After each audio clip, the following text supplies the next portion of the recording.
Cursed, cursed creator! Why did I live? Why, in that instant, did I not extinguish that spark of existence which you had so wantonly bestowed?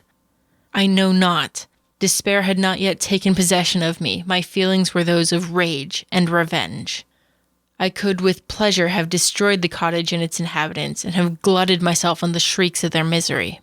Hateful day when I received life, I exclaimed in agony. Accursed creator! Why did you form a monster so hideous that even you turned from me in disgust? God, in pity, made man beautiful and alluring, after his own image, but my form is a filthy type of yours, more horrid even from the very resemblance. Satan has his companions, fellow devils, to admire and encourage him, but I am solitary and abhorred. Mary Shelley's Frankenstein. You're listening to Writing Roots, brought to you by Aspen House Publishing. Welcome to Writing Roots. I'm Leigh Hull. And I'm Leigh Estes. We're going to have a lot of pedantic discussions on today's episode. Maybe. So, we've been talking monsters this month.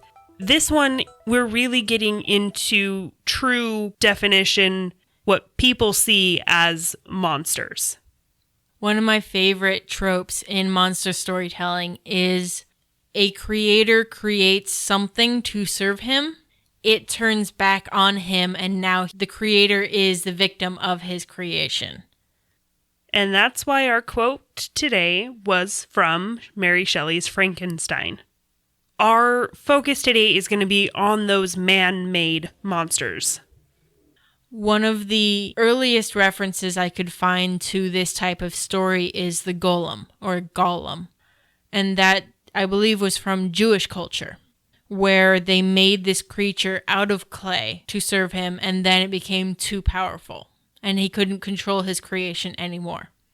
We see this pop up again in Frankenstein, where they create the creature, and the creature tries to kill the scientist, Frankenstein. Even as late as, when was the last Terminator movie that came out? Like a year or two ago. And of course, my favorite tropes for this are robots. The technology that has exceeded humanity's morality. You see that in Terminator, you see that in Westworld, you see that in one of my favorite TV shows, Person of Interest, where it's not a physical thing that's hunting you down so much as it's internet-based, but it has a will of its own, this AI. So there are examples all across cultures, all across history that have this kind of element. And some of the time, it depends on how you treat the thing. So in Japan, I'm gonna butcher this name, I'm sorry. The Tsukumogami, they're tools that receive a soul after 100 years. They become self-aware. And if you didn't treat it well, then it exacts its revenge. If you do treat it well, then it doesn't. It'll serve you well, and it might just play practical jokes on you because it has a good sense of humor. Yeah.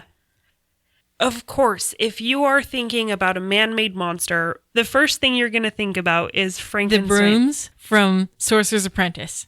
Sure. Frankenstein's monster is probably going to come up first. But yes, the brooms from Sorcerer's Apprentice, from Fantasia, that haunted me when I was a child, yes, those would qualify. If you're writing a steampunk type story, this is definitely a monster you should consider. Because technology is the villain in a way. The broom or the Frankenstein's monster? The man-made monsters. Okay. If you're looking into steampunk kind of stories, Frankenstein's a good place for that. I want to say that Frankenstein was kind of one of the first steampunky style stories. Because it's very old, science-based, Victorian era-esque. But you also want to look at automatons. Those are very, very common in steampunk stories. Another possibility that you might think of is the gingerbread man.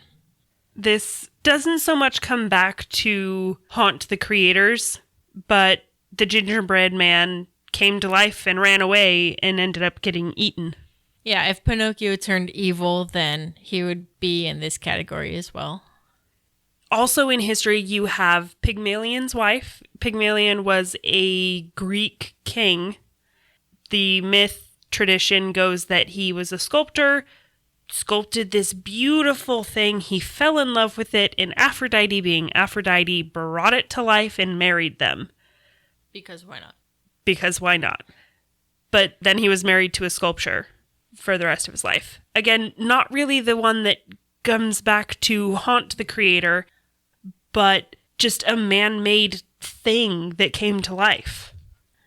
One of my favorite examples of this is actually something that kind of turns the story on its head a little bit, and that is Prometheus, the god of creating humans effectively. He created humans in their own little towns and built things basically as golems, as toys, as playthings.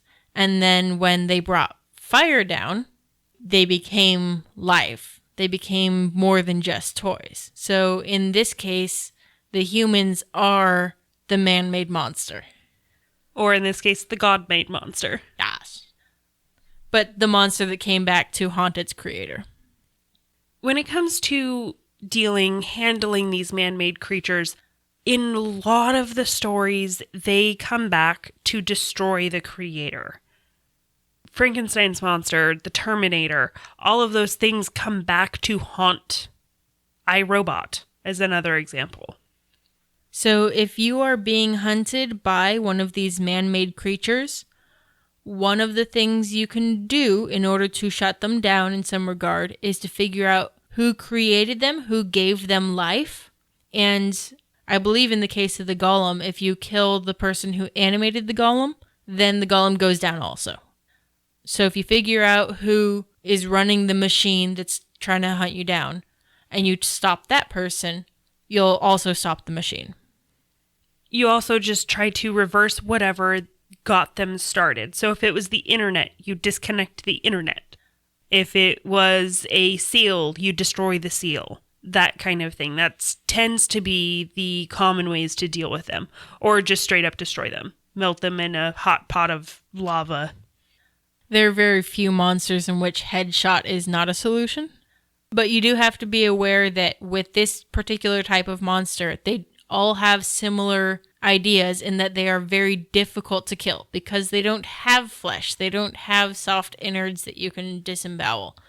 Their brains are not always in what looks like the head. They tend to also be incredibly physically strong, so they can just throw you up against a wall and hold you and starve you there if they wanted to. And in Ultron's case, replicating. So if you have a robot, I'm thinking Terminator at this point, melting them down, if you can find a way to melt them down, you can reform them into something else, and therefore they aren't going to try to kill you anymore. We hope this information has given you a place to launch if you want to have that man-made monster in your story. This is one of the most customizable monsters we're going to cover this month.